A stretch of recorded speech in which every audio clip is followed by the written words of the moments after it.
Hello and welcome to NPC. That stands for Next Portable Console. It's the show about the games we take with us. My name is Brendon Bigley, and I'm here, as always, with John Voorhees. Hey, Brendon. How you doing today? I'm fantastic. Horrible wintry day. One of those horrible wintry days here in New York City. So I'm very glad to be inside in an Animal Crossing sweatshirt. I'm also here with Federico Vitici. Hello. I was going to mention that Tom Nook on the sweatshirt is perfect. Yeah. Yes. Yeah, it's really good. Yeah, I got this off Etsy like years ago, and I think it's long gone. But is that a Mr. Rossetti that I also? Oh yeah. Oh yeah. Everyone's there. Okay. On a sweatshirt. The whole gang. I love it. Okay. It's real good. Well, we have a lot of things to talk about, including an incredible mod that I cannot wait to discuss on the show. Before we get to that, I think John, you were talking about this article from The Verge a couple of weeks back, about a week ago. I don't recall. Yeah, I think it came out right about the time, right after we recorded last, and it's by Sean Hollister over at The Verge, and the question that the article poses is, what should handheld PC makers do to fight the Nintendo Switch 2? And yeah, it's kind of a fascinating article. He walks through a bunch of different ideas here, in terms of things like operating systems, what needs to be done to make an operating system in a PC handheld a little more, I guess, consumer friendly than what it is today. Yeah. The screen, for instance, in terms of the performance and the resolution and those kinds of things, as well as things like chips and battery and price. I just thought it was an interesting perspective, because the thing with Windows handhelds in particular is that they're still too fiddly. They're too hard to really use for most consumers, whereas the Switch is just like anything Nintendo does. It's just something you pick up and play. And I think the Steam Deck gets pretty close to that, but we're still a ways off from these devices being anything other than a niche market. And it doesn't seem like Microsoft in particular, as we've talked about before, has really done much to advance the ball here. Although supposedly they have things in the work, according to Phil Spencer and others. Yeah, they say they have a handheld specific version of Windows coming this year. Right. Which, we've seen nothing about. And that's also a pretty significant bump up in their timeline based on the previous Phil Spencer quote, which was like, in a few years, we might get that. Yeah. Do you think those are two different things, though? I mean, I wonder whether what they're saying by later this year just means like a skin over Windows as opposed to actual hardware type thing. I'm not sure where, if those are necessarily different things, the same thing. Yeah.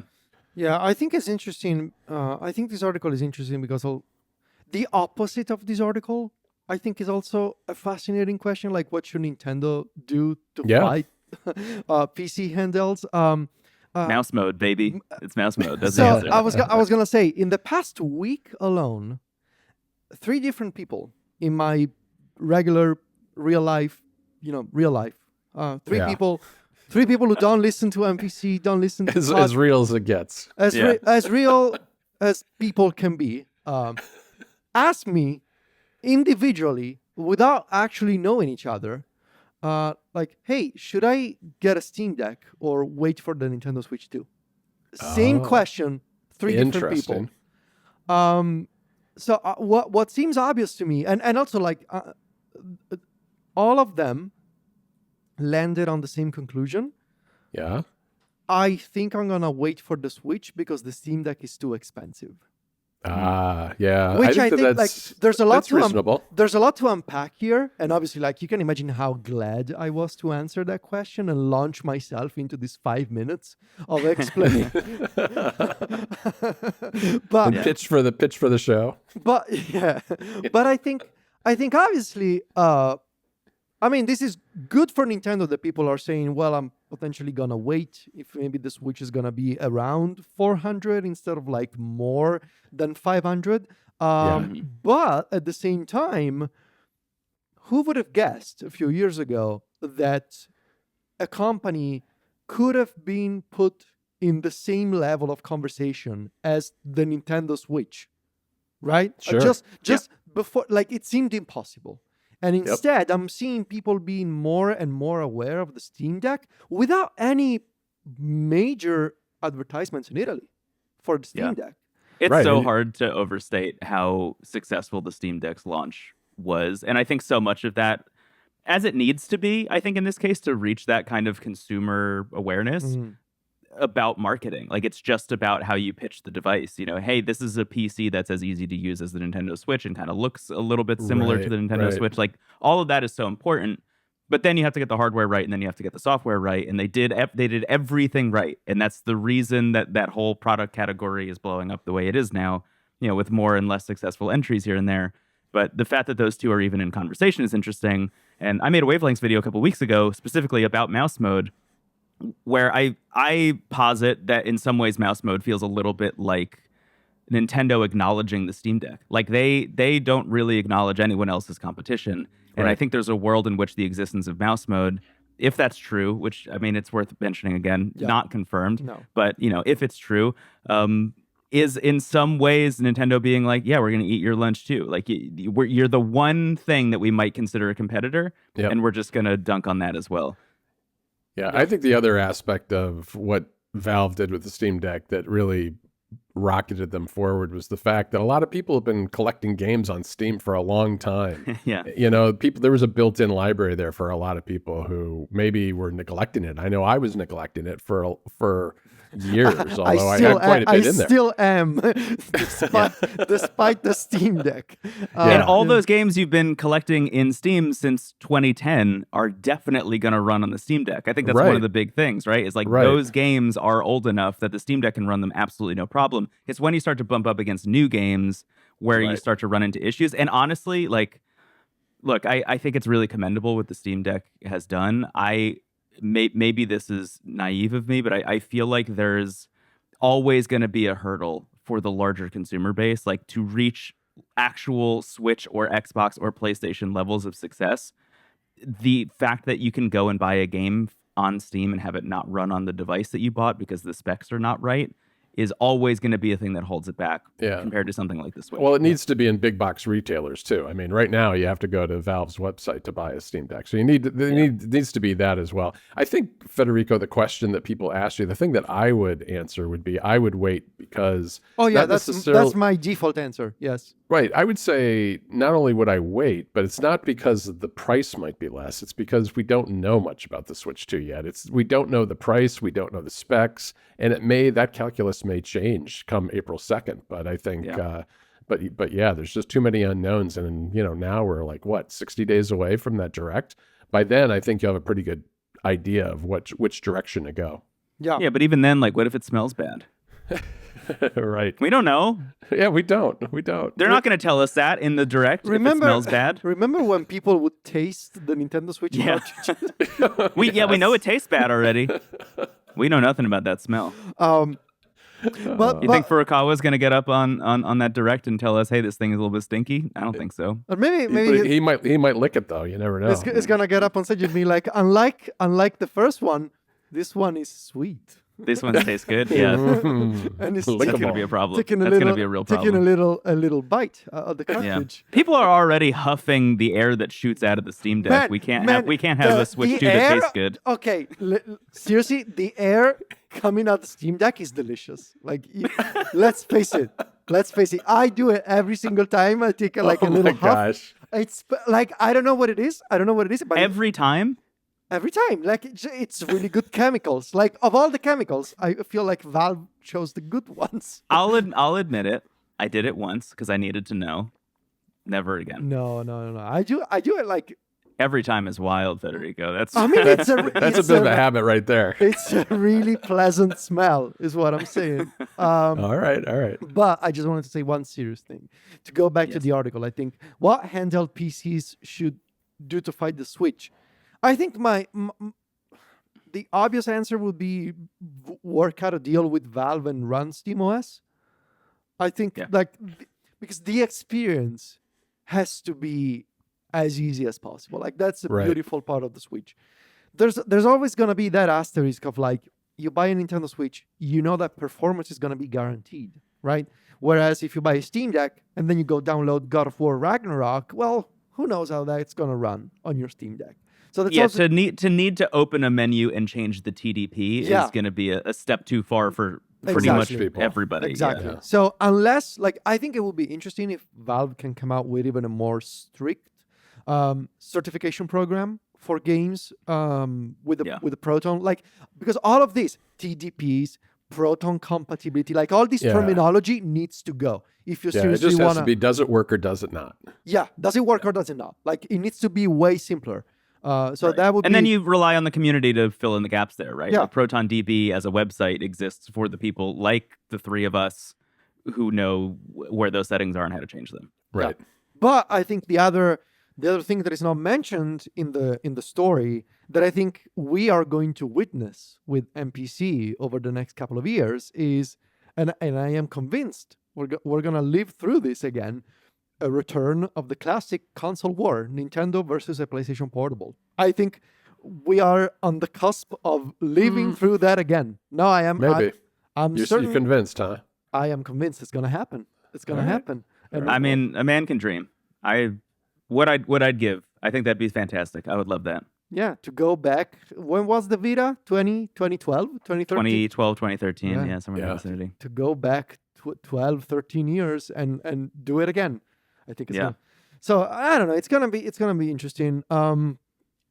One idea to jump ahead to the next thing I want to talk about. One idea would I'm be so excited about this. what I if love this thing. what so if what if instead you took a Steam Deck and you ripped out the entire console and you put it inside a 3D printed shell that doesn't have a screen, doesn't have controls, but has USB-C video out.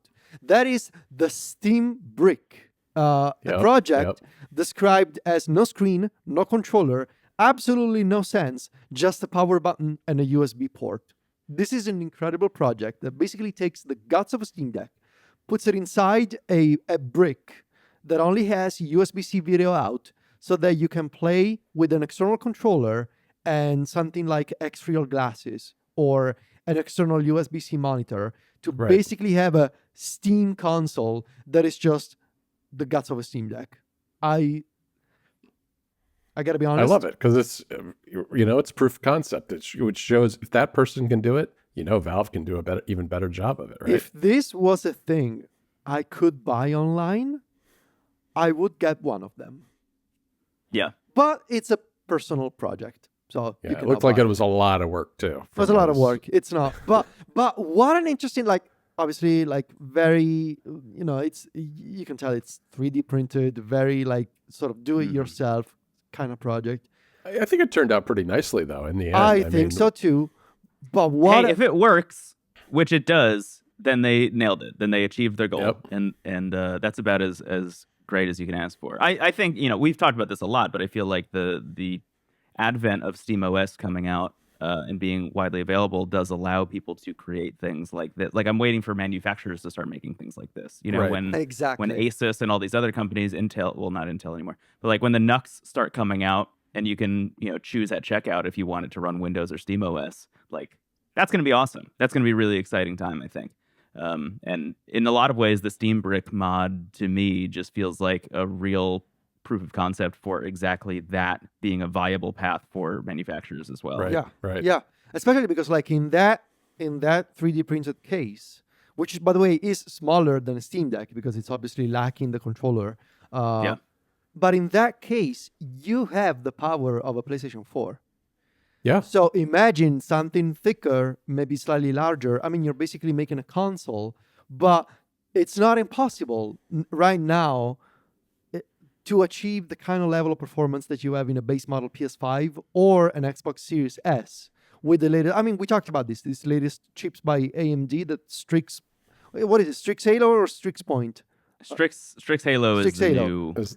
I mean, the you're new, like, you're laptop getting version, you're yeah. getting PS5 level performance in a much smaller form factor. Oh yeah, the thing's tiny, and you use something like a Thunderbolt or USB-C 4, and you can do that to an HDMI and play it on your TV. Or it gives you a lot of flexibility and options. Exactly. And then so, plug in an external GPU. I mean, like, Yeah. so much flexibility. yeah. there. It's pretty wild. So yeah, this is a passion project, this Steam Brick, but depending on how exclusive Valve is gonna be with the certification program for SteamOS and third-party relationships. But I think there's a scenario in which we're gonna see tons of these devices, tons of SteamOS certified consoles that are just mini PCs rebranded as tiny consoles running SteamOS. I love this too because, of course, the irony is that Steam tried doing this with the Steam machines. Years ago, that was also around before the PlayStation, Proton, right? That was before Proton. Yeah, exactly. Pre-Proton. Right. Yeah, it was just stuff that ran on Linux, and that was also around 2013, 2014, the age of the Vita, as many were saying. Wasn't that also the age of the? Do you remember the age of the Vita? Everybody says that. Wasn't that the era of the Ouya Android? Yes. Ouya. The Ouya. I forgot about that one. Oh, good callback. I'll always be happy that the Ouya existed, so we got Towerfall. Because Towerfall is one of the best games ever made. But anyway, Steam tried doing this with the Steam machines, and of course it didn't work out. And they really just needed to lay all this groundwork with SteamOS and Proton and the Steam Deck and just get people interested in that idea, enough so the 3 random people in Federico's life would ask him if they should buy that or the Nintendo Switch. And now you have a viable market for people to start selling things like the Steam Brick in big box stores. And I'll say this also, speaking of the Vita, as somebody who's been experimenting with the PlayStation TV a lot in the past week, which is, for those of you who don't know about it, when the Vita wasn't selling very well and Sony had all of this, leftover materials for the Vita, they just started shoving them into set-top boxes that were like little mini set-top boxes that had HDMI out, and you could plug a DualShock 4 into it and all this stuff. And they started selling them for $40. And I couldn't believe that when you mentioned that on Into the Aether. I remember them being more expensive than that originally, but I didn't realize that they at some point had dropped them all the way down to $30 or $40. Yeah, it was $80 at launch and then $40 when they were really trying to clear them out. And they're more expensive now on the secondhand market, obviously, because they don't make them anymore. But anyway, I've been experimenting with that a lot, and taking a portable device and making it a thing that you can only plug into a TV. Turns out it rocks. Also, it's also great. So I feel like the same is true of the Steam Deck. And actually, now that I'm thinking about it, that's going to be a great lead into a segment we're talking about later. So let's put a pin in that. Bring it up again. We're going to talk about this. Brendon specifically is going to talk more about this in a bit. I also have something to talk about for that topic. But before we get to that, I'm going to be talking about my Legion Go. And I also want to talk about the Legion Go now. Specifically, we got the first benchmarks of the Legion Go S, the version that is running Windows, which you can get now. The version with SteamOS is going to come out in a couple of months. But basically, the Legion Go has the benchmarks with the what's it called, the Z2 Go. The Z2 Go. They're exclusive version of the Z2. They're pretty disappointing. They are, as expected, below the Z1 Extreme. And so do not expect, if you're getting the Legion Go S on Windows, and realistically, also when the SteamOS version comes out, it's not going to be as powerful as a first-generation Legion Go running the Z1 Extreme.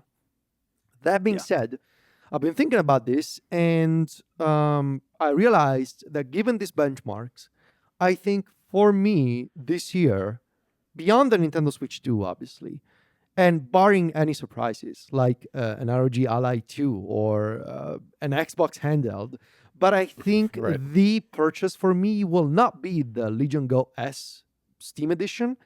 I think I'm actually gonna hold out for the Legion Go 2. Yeah, pretty good. I was looking at it again. 8-inch screen, so they're making the screen slightly smaller, which I didn't realize when we talked about it in our CES recap. They're making it slightly smaller, and they're bumping down the resolution. It's gonna be 1080p. Instead of 14, what is it now? 1440p, something like that. Which, on paper, not great, but when you consider that it's going to be 16 by 10, 1080p OLED with variable refresh rate, 120 hertz, and even better performance because you're bumping down the resolution, so you have fewer pixels to move, I think this display is going to look awesome. So I know that it's going to be slightly smaller and the resolution slightly lower than the first Legion Go, but the things that it's getting in terms of panel quality, I think it's going to be great. Up to 32 gigs of memory, 55 watt-hour battery, Wi-Fi 6E, 2 USB 4 ports, And the big question mark, is it gonna have the Z2 Extreme in it or not? I haven't been able, Lenovo doesn't officially mention this anywhere. I haven't been able, like, most people are thinking that this is gonna come out later in the year and it's gonna have the Z2 Extreme. Now the Z2 Extreme will be a nice performance bump compared to the Z1 Extreme. So it I'm should thinking, be more efficient too. It should be more should efficient. be way more efficient. Because this battery is a good bit smaller than, for instance, the ASUS ROG Ally. So yeah, you would think you'd want a more efficient chip in order to get the same similar battery life. Yeah. So I'm thinking, again, setting aside any potential surprises from an Ally 2 to a Steam Deck 2 to whatever else may be coming out, based on what I know right now, I think the PC handheld for me this year would be at some point in late 2025, a Legion Go 2 potentially running SteamOS. Yeah. So that sounds very nice. yeah. That sounds very nice. Can I ask a question about the Legion Go 2 that I haven't seen a lot of, or I've seen some discussion about, but I haven't seen anything definitive? Isn't there some kind of weird issue with OLED panels in VRR? And I don't know about that. I've seen some people say, like, to have a 1080p OLED screen with 120 hertz refresh rate in VRR is currently something that people thought was an impossibility. So who's making this panel? Right. And that Lenovo must have figured something out, Interesting, like, technologically to make it work. Interesting. I don't know what those specifics are. I just keep seeing it mentioned in comments about the Legion Go 2, and I don't know what that means. I wonder. Hey, if you're watching this or listening to this and you know the answer to that, please. Let us know. This is just a theory. I'm just gonna throw it out there. I wonder if Lenovo has figured something out that is inspired by Apple's tandem OLED approach. Oh, interesting. Yeah. Because I've seen more and more companies now, after Apple has done it, like, to sort of try that approach of, Oh, sure. They're doing it in TVs now, too. Yeah, let's stack two OLED panels on top of each other, and we have more control over that would also explain the 1080p of it all. The bump down in resolution, because it would be cheaper probably to get two 1080p panels. Absolutely no idea what I'm talking about. I'm just speculating because, interesting. We'll see. We're going to talk about, once again, I have something to say about the Legion Go in a few minutes. We have some other links that I wanted to mention. Have you guys seen this Pluvia Android app? Yeah, I know about it. Oh, really? Does it work? So, for context, this is an Android app that lets you log in with your Steam account, with your Steam store account, displays your games from your Steam library, installs them on your Android device, and behind the scenes, I'm guessing, uses a sort of like a WinLater installation that is completely hidden from you. WinLater being the translation layer that lets you play Windows games on Android, to let you play not so graphically intensive Steam games on your Android phone or handheld. I have tried this when it came out and Raster Retro Game Corp did a video. I downloaded a bunch of games and not a single one of them successfully launched on my Android tablet. So I'm wondering if you guys had a better experience than me.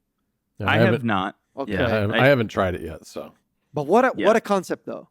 Like, yeah, that's the thing. Is, like, it hasn't worked for me. But if there's, this is the earliest version of it, and some people are getting some games to run, then I can only imagine what's going to be like 3 months from now, 6 months from now, a year from now. I'm feeling pretty good about it. I think the thing about it in particular that really stands out to me is because you're using your Steam account, it also allows for Steam cloud saves. Yes. Right. So, I have WinLater and UFO 50 on my Odin Mini, and I was really excited to try this so I could get UFO 50 with my actual Steam cloud save on it, so I could, sync my progress between them. But I feel like it's not so far off before that works. Yeah.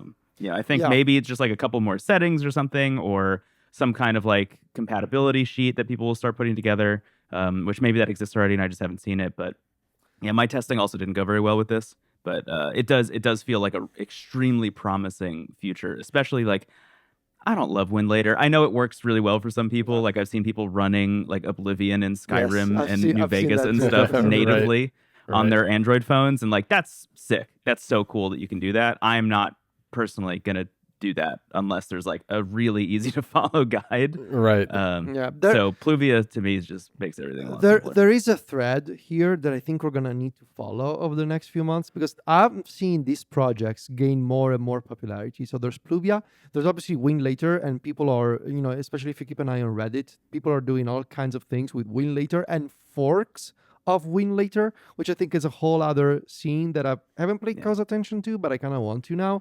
Xiaomi, I don't know if you guys have seen this. Xiaomi released a tablet for the Chinese market. Yep. And so far, this is China only. But that tablet runs a Xiaomi proprietary Windows translation layer that lets you play Windows games on that Xiaomi tablet. So interesting. I've seen another Android sort of. I think all of these are sort of like repackaged Winlater things. I think they probably are, yeah. I may be mistaken, but that's sort of the vibe that I'm getting. I've seen another that people have mentioned on Reddit. I don't recall what's it. It's something like Game Center or something. It's not Game Center, but something similar. So yeah, I think people are figuring out more and more like PC emulation on Windows. And I think this is going to be especially interesting maybe later in the year /2026, once we start seeing more Snapdragon 8 Elite chips, because the Elite has so much headroom compared to even the Snapdragon 8 Gen 3. Like you get so much more performance, like just empty performance that you can throw at the emulation layer, which is a similar idea to what we mentioned a couple of weeks ago when we were talking about running emulators on an iPad Pro without JIT. This idea of like these powerful chips, including maybe later this year an M5. You have just this empty room in the CPU where you can just say, you know what, I'm just gonna throw this entire performance at emulation and see what happens. Yeah, that's a good point. I think if we see that, I expect we'll probably see it in the Android tablets first, like the Lenovo Tab Ultra that you've got, Federico. Before you guys dive into your special topics, I do want to mention a couple of new handhelds that are coming down the road. One of them is the AYANEO 3. It looks great. It looks great. It looks beautiful. And it's got this really interesting feature that is really, we've not seen anywhere else, which is the ability to take out the controls from the body of the handheld and swap them for other controls. So I'm talking about thumbsticks and D-pads and buttons, everything basically. And you can swap on both sides different configurations of those things. Yeah. You can flip them around. I think it's really clever. And I think it's a cool idea because especially if you're playing older games that give you different styles of controls for different kinds of games, it would be a lot of fun. Now, they make a big deal of this starting at $900, and that is true. It starts at $900. You can go up to like $2,100 with this thing. Yeah. I mean, their high-end version has like 4 terabytes of storage and all kinds of other stuff going on. But it's typical AYANEO in terms of the price. Yeah. It's the framework laptop of handhelds. It's a modular handheld where it is. Yeah. What else? What else is coming down? Android pipeline. Go ahead, Brendon, because you found this and put it into our Discord. Yeah. Anbernic apparently is working on another clamshell device. It's the RG34XXSP. So the RG34XX is their Game Boy Advance looking like original Game Boy Advance looking emulation handheld, which both of you own, right? Yeah. You both got them? Yeah. Mm-hmm. And a lot of people, when that came out, were like, oh, I'd really love an SP that had this 3x2 screen so I could play Game Boy Advance games at native resolution and upscale them, et cetera, but in the clamshell form factor. Turns out they're just making that. And I think the thing that's worth keeping an eye on about this in particular is, will it literally be the shell of the 35XXSP? Yeah, that's what I'm wondering. But with a 3x2 screen? Yeah. Like, is that the only change? Or are they going to look at, for example, the Miyu Flip and say, oh yeah, maybe there's a little bit of like hardware revision kind of stuff that we could do here, make it look a little bit sleeker, a little bit thinner, just feel a little bit more sturdy in the hand? Because I will say about the Flip, like, it just feels so much better in the hand to me. It sure does. I was shocked when I got mine. It just feels more solid than the Anbernic one does. Yeah. And if Anbernic can get even remotely close to that with a 34XX, then like that's the device I would use, definitely. Well, I'm just saying it's February, and it's about time for a new Anbernic release. Yeah, they've been pretty quiet. I mean, when's the last thing we heard from them? Was maybe December. It's Chinese New Year. No, so, I understand. It's true. So I'm sure they'll come back with. I mean, not to take the conversation down, but like the tariffs of it all, it's going to be brutal. This is going to be a problem for us for sure. It's going to be a problem for us, but also imagine like what's going. Well, I think it's worth mentioning. This is a thing that doesn't get talked about that much, but like Anbernic and Miyu and all of these companies, their main market is the Chinese market. Like they're selling these to people in China more so than they're selling these to people overseas. So right. I think, how much of a loss is it going to be if they're like, okay, we jack up the price a whole bunch and we make some extra money, but sell less of them. Like maybe that's going to be the model. But I'm curious if Anbernic is still going to pump out, 12 to 15 devices this year. I mean, the thing is too, though, that at least for the U.S. market, there has been this carve out for any device that's under $800 didn't have to pay tariffs at all. And not only have tariffs increased, but that carve out, that exception has gone away. So even if you buy a $50 handheld now, you're going to pay that somebody's got to pay that tariff. And that's what's going to really, I think, impact these guys more than even just the increase in the rate itself. Yeah. I saw it's going to be like $27 to $30 or in that vicinity, like blanket on everything, no matter what it is. It's pretty wild. All right. So moving on from that happy note. Let's actually talk about a happy note, which Brendon wanted to bring this special segment to the show. You've sort of hinted at this for the past few weeks. What is it? Yeah, so over you guys gave yourself holiday projects, yes. And I was feeling real left out. I was like, I need to do a holiday project, yes. And there was literally one day throughout the entire holidays where I had plans and they fell through, and I was like, wow, I have a whole day to myself. What am I going to do? And I was like, I'm going to do a holiday project. So I woke up and I went to a Best Buy, yes. And I bought the ASUS ROG Ally X, and then I went to a Micro Center, which, if you don't know Micro Center, it's just like a place where you can buy cheap computer parts, essentially. Okay. Right. Great, incredible store. And I bought a 2 terabyte SSD, and I went home, and for the first time in my life, outside of like building computers, which I have done for friends here and there, I opened the device up, unscrewed all the pieces, disabled, pulled out the battery, pulled out the hard drive, put in a new hard drive, and then I flashed Bazzite onto it. I'm dual booting Windows and Bazzite. So Bazzite, quick refresher, is basically a fork of SteamOS, like a community-run fork of SteamOS. Federico's brought it to the show in the past and has talked about it. In its earlier days, Federico brought it to the show and specifically didn't like it very much. But I had just seen more and more really positive conversation about it. And I think for me, and this is one of the things that I think I was kind of alluding to earlier, is like, I think that Windows is helpful to have on a handheld, specifically for like, just driver updates and just making sure that your thing is up to date in general. But also just, for the flexibility of the couple games that don't work on SteamOS. Like there are a couple games here and there that just won't work either for like, cheat server reasons, or, maybe they're just like Game Pass games and they can only run on Windows, et cetera, et cetera, if you want them to run natively.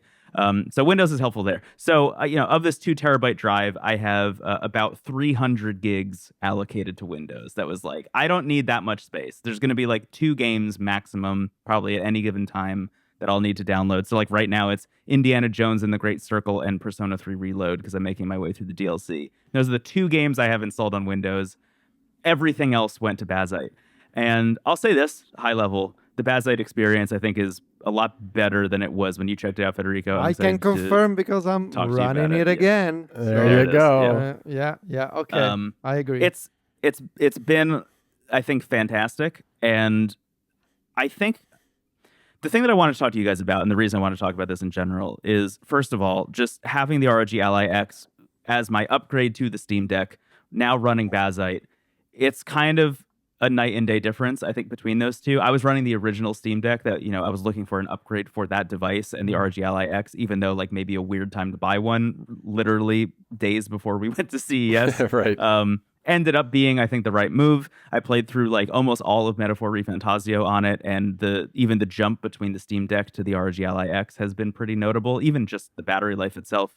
But this has kind of become exactly what I always wanted from a device like this. Like, it's a little bit smaller than the Steam Deck, which I think is great. The battery life is significantly better. The screen, I think, looks better than the original Steam Deck, not the OLED, obviously. It does. The screen looks better. And it like fit in my backpack just fine when, we flew to Vegas for CES, which I thought was great. The thing that I've also found very interesting, so we never really mentioned this, but JSAW sent us a bunch of docks a while back for our Steam Deck specifically, these like 12-in-1 docks that they have. And I've actually now, at this point, unplugged my Switch dock from my TV setup in the living room and plugged that JSAW dock in full time.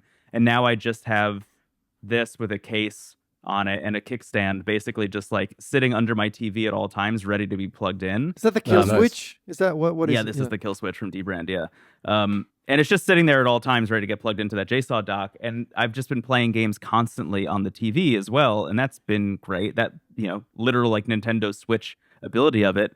Point being, I think what I've realized is, although I was kind of hankering for a Windows handheld after my time with the Legion Go. Even though I'm a person who will like open up a device and rip out the SSD and replace it with something else, and will go in and tweak TDP settings and minutia and figure out how to get games to run, it's just so nice to have SteamOS just running so easily and not needing to think about it literally at all. Like we buy these things to play games on them. That's at the end of the day the idea. And I see so much conversation online about why would you ever run Bazzite on a Windows handheld? Is it Windows so great because of the flexibility? I'm like, kind of no, that's not for me. And I think that's going to be a personal choice, but I see a lot of people like totally flabbergasted that anyone would ever want to do this. And I'll just say the fact that I just turned the thing on and it's like, well, I have, 4 games on the home screen that I'm flipping between and I can just turn one on and it works and I don't have to think about it is kind of hard to beat. Yeah, I think that's a great point because really, I mean, as fun as it is to tinker and play around with the settings and everything, you're right. I mean, the idea is you bought this thing to play games on, not to tinker with. So, I mean, it's nice to have those periods of tinkering, but in between that, you want to actually be playing games. Yeah. You can't really beat SteamOS for that or Bazzite for that matter. Yeah. I'll say this, it's gotten, even the installation process of Bazzite has gotten a lot better than what it used to be. You specifically told me don't do it at one point. I did it last year. Toward the beginning of like the public releases of Bazzite. And it used to be a very different affair than what it is today. I just redid it myself a couple of weeks ago on my Legion Go. I got a 4 terabyte drive, so I just split equally 2 and 2 for Windows and Bazzite. Now, when you install Bazzite, you don't even see the desktop environment anymore.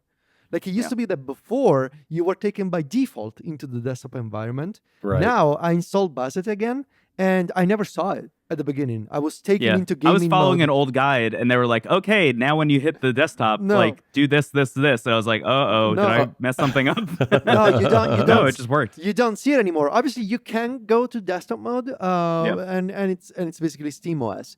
I will say that I don't know if this is an issue of Bazzite itself or the flavor of Bazzite on the Legion Go. But the small things, I don't know, maybe it's because of my job, with Mac stories, I tend to notice these things. But like comparing the animations and the transitions of like SteamOS on a Steam Deck and Bazzite on a Legion Go, Bazzite feels like it's a little clunkier. Sometimes you press a button and it takes like a second for like navigating between menus. Like it's not as responsive as proper SteamOS on a Steam Deck. There's also this issue where quite often the TDP value that you set gets reset. So like if I'm playing at 30 watts on my Legion Go, like a default or something, it gets reset to like 5 watts, which may explains the slowdown in the interface that I've seen. There are frequent updates to Bazzite, but because of the way this works, you don't see the real changelog. Like you just every time you see a Bazzite update, it just says like SteamOS update. It just says SteamOS update, and I know that there's a Decky loader plugin. I want to do eventually a segment of the show about Decky Loader plugin and the plugins and the Please whole... do, because I don't understand the appeal of it Okay, at all. all right, we'll talk but I about see it. people recommending it We'll- constantly. we'll I would talk love if you just walked me through why that's We'll great. talk about it at some point. There's a whole scene of like community plugins for Decky Loader on SteamOS. And I know that there's one called Bazzite changelogs that gives you the real changelogs from Bazzite. So you can actually Great. see them when you update your So you can device, actually see them. But overall, I will say, like, aside from these like minor issues, I'm running a heavily modded Legion Go, as we've established with my cage. Mhm. I mean, as my Steam library. I love your little cage. Sleep little and cage. sleep and resume. It's great. It's great, and the idea that It's hard to beat Sleep and Resume also. It really is. it's like Yeah. it's the feature for me for a handheld. Yeah. Which is why I love Android handhelds, because like you get it by default. And the Sony PlayStation Portable. And the PlayStation Portable, which we will talk about the PlayStation Portable in the very near future. But yeah, so I would say now, I think I can recommend Bazzite. Because I know that it's very different from what I tested last year. Yeah. And frankly, this setup where, thanks to Steam Cloud Saves, my progress is always in sync. And so I get to choose. Do I want to play Final Fantasy VII Rebirth in bed, at low to medium settings on my Legion Go without worrying about anything else? I can do it. Yeah. Do I want to connect my eGPU and play in the living room? I'm going to switch to Windows and I can do it. The dream for me at this point is a scenario where Bazzite supports eGPUs. And I think we are going to see movements on this front, because as of a few weeks ago, there is a very experimental build of Bazzite. I don't know if you know this, Brendon. There is a very early version of Bazzite for NVIDIA GPUs. Oh, interesting. Cool. It's very early, very buggy, and very broken. I've also checked on their Discord. It's for not for the faint of heart, as they say, but it's out there. So fingers crossed, at some point, maybe a handheld running Bazzite and an NVIDIA external GPU. Ooh, that's gonna be nice. Yeah, I love that.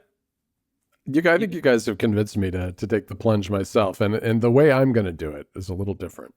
I did get the Genki SharePoint a couple of months ago, Yeah, which is right. It's this little tiny external SSD that is encased in aluminum, with basically has heat sink built right into it, so it can dissipate heat, and it plugs into one of the USB 4 ports. You can put it on the top, and then it attaches to the back of your Legion Go or whatever or Steam Deck or whatever you're using it with.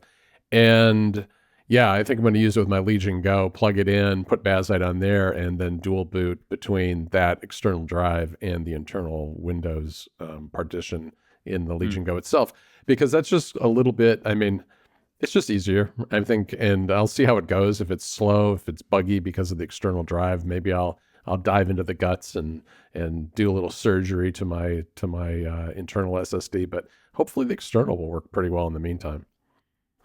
Yeah, I think it's a great idea. Well, I think it's a great idea. well- I'll just say for my piece, just about the Ally X in general, I'm using it the way I always wanted to be using the Steam Deck.